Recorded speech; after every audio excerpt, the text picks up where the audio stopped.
આપ મને કહો. ત્યારે હવે ભગવાન સ્વયં શિવજી, મહાદેવજી વિષ્ણુ ભગવાનને સુંદર માર્ગદર્શન કરે છે. આ વિષ્ણુ ભગવાન અને શંકર ભગવાનનો સુંદર સંવાદ છે, જે શિવ મહાપડ અંતર્ગત છે. શંકર ભગવાને કહ્યું કે વિષ્ણુ રૂપ દેહ મહરે મેં ही, આપ મેરા ही ધ્યાન કરે. અને ધ્યાન કરવા માટે તો શંકરજી જ છે, અન્ય કોણ હોઈ શકે છે?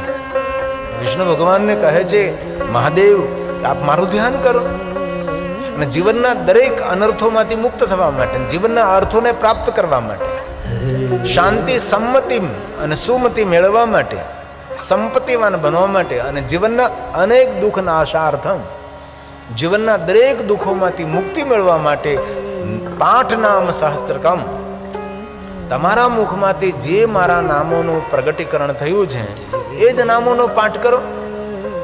જીવનના દરેક દુઃખોમાંથી તમને મુક્તિ પ્રાપ્ત થશે. જે તમારા મનમાં અર્થો છુપાયેલા છે દરેક અર્થોની પ્રાપ્તિ થશે. તમારા જીવનમાં તમને શાંતિ મળશે, સંપત્તિ પ્રાપ્ત થશે. તેથી ભગવાન સ્વયં શિવ બોલે છે, ભગવાન મહાદેવ બોલે છે રૂપમ ધ્યેયમ, મારું ધ્યાન કરો, તમે મારા સ્વરૂપનું ધ્યાન કરો. રૂપમ ધ્યેયમ હરે મે, બસ મારા રૂપનું ધ્યાન કરો. કોણ કહે? સ્વયં શિવજી કહે છે. જીવનના દરેક મનોરથો પૂર્ણ થશે. શંકર ભગવાન બોલે છે સર્વાનાર્થ પ્રશાંતયે અનેક દુઃખ નાશરમ. જીવનના દરેક દુઃખોમાંથી જેમને મુક્ત થવું હોય તેના માટે ભગવાન શંકરજી આજ્ઞા કરે છે. આ મહાદેવજી આજ્ઞા કરે છે. કેવી આજ્ઞા કરી છે? પાઠ નામ સહસ્ત્રકમ, પાઠ નામ સહસ્ત્રકમ, 1000 નામનું પારણ કરો. પાઠ નામ સહસ્ત્રકમ ભગવાન શંકરજીની આજ્ઞા છે. મહાદેવની આજ્ઞાનું અનુસરણ મનુષ્ય માત્ર કરવું જોઈએ. શિવજીની આજ્ઞા છે દરેક માણસે મહાદેવની આજ્ઞાનું પાલન કરવું. ભગવાન વિષ્ણુજી જો શંકર ભગવાનની આજ્ઞાનું પાલન કરતા હોય તો આપણે કેમ ન કરીએ? સ્વયં શિવજી કહે છે કે વિષ્ણુજી અનેક દુઃખનાશાર્થમ, જીવનના દરેક દુઃખોમાંથી મુક્તિ મેળવવા માટે આપના મુખમાંથી જે નામોનું પ્રાગટ્યકરણ થયું છે ભગવાન, બસ એનો આશરો લ્યો તમે. અનેક દુઃખનાશાર્થમ. તેથી આ સંવાદ ભગવાન વિષ્ણુ અને શંકર ભગવાનનો સંવાદ છે, પણ ખરેખર આ સંકેત આપણને સૌને કર્યો છે. આપણે સૌને કહેવામાં આવ્યું છે. આપણે કથામાં પધારેલા લંબે નારાયણ આશ્રમ સનાથલ પરમ પૂજ્ય શ્રી માતાજી, વિશ્વેશ્વરી માતાજી ઉપસ્થિત છે, જેને 2 વર્ષ પહેલાં લંબે નારાયણ સાનિધ્યમાં ભવ્ય દિવ્ય શિવ મહાપણ કથાનું આયોજન કર્યું હતું. અને દિવ્યતાથી ભરપૂર. તો ખૂબ તાલીઓ વડે વિશ્વેશ્વરી માતાજીને, આપણે વિશ્વેશ્વરી ભારતી માતાજીને ખૂબ હૃદયથી આપણે સ્વાગત કરીએ છીએ. અને આપણા બાપુએ પણ સુંદર સ્વાગત કર્યું. ખૂબ હૃદયથી આપનું કથાની અંદર સ્વાગત છે. તો ભગવાન શંકરજી આ વિષ્ણુજીને કહે છે.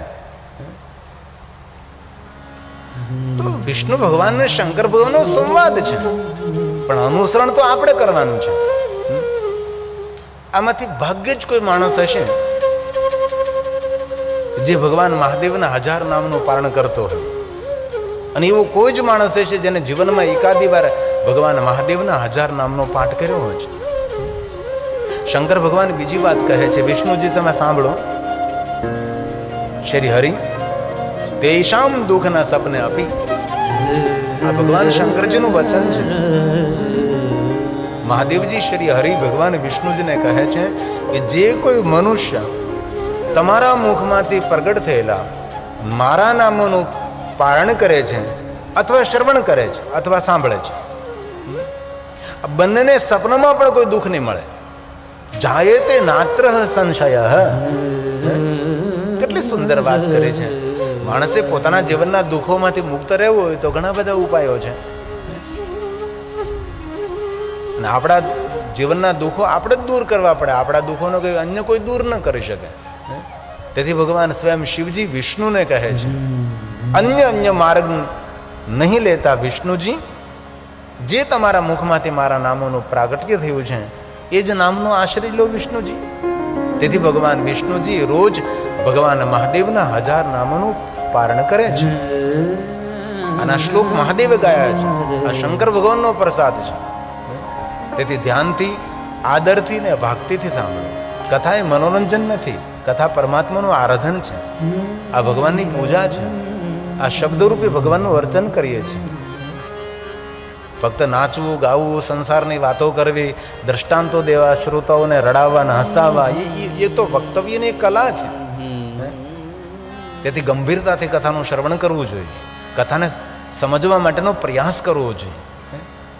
જેવી રીતે વક્તા ગંભીરતાથી ભગવાનની કથા કહેતા હોય એવી રીતે શ્રોતાએ પણ ગંભીરતાથી કથા સાંભળવી જોઈએ. આજના સમયની અંદર દરેક શ્રોતાએ પણ પોતાના સાંભળવાની પાચન શક્તિ સુધારવાની જરૂર છે. આજે શ્રોતાઓની પાચન શક્તિ નથી. શ્રોતાઓને કેવી કથા ગમે? હસી મજાક, હસવું, રડવું, સંસારિક લૌકિક બધી વાતો. આગળ મા ઉપર દ્રષ્ટાંતો તો રડવા લાગે, પિતા ઉપર કંઈ વાત કરું તો રડવા લાગે, પારિવારિક કંઈ વાત કરું તો રડવા લાગે શ્રોતાઓ. નહીં, કથા એ આધ્યાત્મિક મોટિવેશન છે. આપણે જીવનમાં શું કરવું જોઈએ? શ્રોતાઓએ પોતાની પાચન શક્તિ સક્રિય બનાવવાની જરૂર છે, પણ શ્રોતાઓની પાચન શક્તિ બિલકુલ નથી. એક વક્તાએ બહુ સુંદર વાત કરી કે વક્તાના જીવનમાં એટલી મૂંઝવણ હોય છે કે દરેક કેટેગરીના શ્રોતાઓ એ કથાની અંદર હોય છે. એક તો નાચવાવાળા, કૂદવાવાળા, મનોરંજન માણવાવાળા શ્રોતાઓ હોય છે.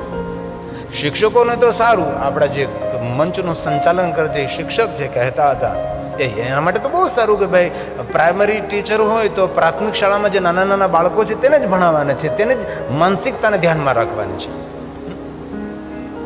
અને હાઈસ્કૂલનો શિક્ષક હોય તે હાઈસ્કૂલના જે વિદ્યાર્થીઓ છે તેની માનસિકતાને ધ્યાનમાં રાખીને ભણાવતો હોય છે. અને કોલેજની અંદર જે પ્રોફેસર હોય છે એ કોલેજન છોકરાઓની માનસિકતાને સ્તરમાં રહી અને તેને ભણાવતો હોય છે. પણ કથા તો એવી છે કે અહીંયા પ્રાઇમરી શાળાના પણ હોય છે, હાઈસ્કૂલ શાળાના પણ હોય છે શ્રોતાઓ, અને કોલેજ શાળાના પણ હોય છે. આ દરેકને માનસિકતાને બેલેન્સ કરવા માટે ઘણીવાર વક્તા ઘણી મૂંઝવણ અનુભવતો હોય છે.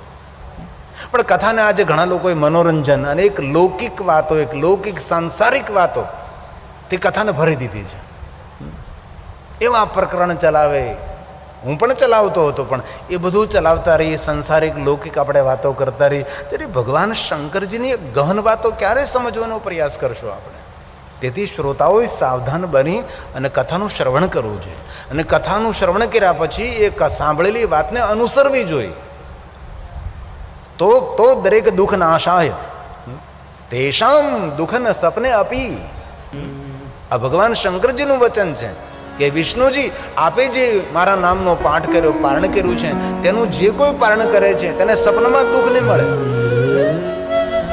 અન્ય છે વે અન્યે ચૈ પઠિષ્યન્તિ, જે કોઈ પાઠ કરે અથવા પાઠયિષ્યન્તિ નિત્યશઃ, રોજ દિન પ્રતિદિન એક દિન પણ ખાલી ન જાય એ રીતે રોજ પાઠ કરવો જોઈએ.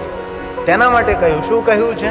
તેષાં દુઃખઃ ન સ્વપ્ને સપનામાં પણ તને દુઃખ નહીં મળે. જાયતે નાત્ર સંશય, જાયતે નાત્ર સંશય. ભગવાન મહાદેવ વિષ્ણુ ભગવાનની સામે સંશય શબ્દ રાખી દે. શા માટે? કારણ કે મનુષ્યનું એક લક્ષણ છે, સંશયશીલ પ્રાણી છે મનુષ્ય. વાત વાતમાં સંશય કરે, વાત વાતમાં શંકા કરે. સંશયશીલ પ્રાણી, અનુસરણીય પ્રાણી, અનુકરણીય પ્રાણી. બીજાનું અનુકરણ કરવું, બીજો જે રીતે કરે એ રીતે કરવું, એ માનવની એક માનસિકતા છે. તેથી વાત વાતમાં સંશય કરનારો આ મનુષ્ય. તેથી ભગવાન શંકરજીએ વિષ્ણુ ભગવાનને કહ્યું, વિષ્ણુજી, હું જે તમને વચન આપું છું તે મારા વચન ઉપર કોઈ સંશય ન કરવો. જે કોઈ નિત્ય આપના મુખમાંથી પ્રગટ થયેલા મારા નામોનું પારણ કરે છે તેને સપનામાં પણ કોઈ દુઃખ નહીં આવે. આવું ભગવાન મહાદેવજી વિષ્ણુ ભગવાનને વચન આપ્યું છે.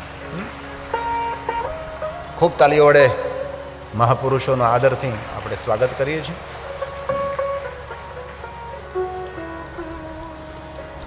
તો એક એક શ્લોક ભગવાન શંકરજી બોલ્યા છે, ભગવાન મહાદેવજી બોલ્યા છે, સ્વયં શિવજી કહે છે. તો શું કરવું? રોજ પ્રાતકાલે ઉઠવાનું છે. ભગવાન શંકરજી આજ્ઞા કરે, અનુસરણ કરવું ન કરવું આપના મનની ઈચ્છાની વાત છે. પ્રાતકાલ બ્રહ્મ મુહૂર્તમાં જાગીને નિત્ય પૂજા પૂર્ણ કરીને રોજ ભગવાન મહાદેવના હજારાનો પાઠ કરો. પઠતે મત સમક્ષમ, મારી સામે બેસીને જે કોઈ મારા નામોનું પારણ કરે છે, નિત્યમ સિદ્ધિર્ન દૂરતા, તેના માટે દુનિયાની કોઈ સિદ્ધિ દૂર નથી. સિદ્ધિનો અર્થ શું થાય? સિદ્ધિનો અર્થ એવો નથી થતો કોઈને ફૂંક મારીને ચકલી બનાવી દેવી. સિદ્ધિનો અર્થ છે આગવી બુદ્ધિ, દિવ્ય દ્રષ્ટિ, દીર્ઘ દ્રષ્ટિ, અને સિદ્ધિ કહેવાય છે. સિદ્ધિઓના ઘણા બધા પ્રકારો છે. એમાંની એક સિદ્ધિ છે દિવ્યતાથી ભરેલી સિદ્ધિ, બીજાનું સુખ, બીજાનું હિત કરનારી આપણી સિદ્ધિ એ ભગવાન મહાદેવના નામોથી આવે છે. તેથી સ્વયં શિવજી વિષ્ણુ ભગવાનને કહે છે, સાંભળો શ્રી હરિ,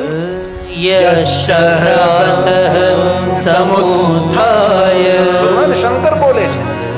આ મહાદેવના મુખમાંથી પ્રગટ થયેલા બધા શબ્દો છે. તેથી આપના સમક્ષ હું કહેવાનો પ્રયાસ કરું છું. ભલે કોઈ તો, સૌ તો અનુસરણ નહીં કરે, પણ આમાંથી કોઈ તો એવું હશે કે જે અનુસરણ કરે અને પોતાના જીવનનું મંગલ અને કલ્યાણ થાય. અને સુંદર સંવાદ છે.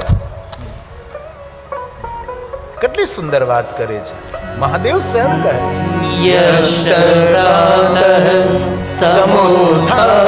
પહેલા ઉભા થાવ, બ્રહ્મુહૂર્ત જાગો, અને જાગ્યા પછી આપણી નિત્ય પૂજા પૂર્ણ કરીને પૂજા કૃત્વા મહી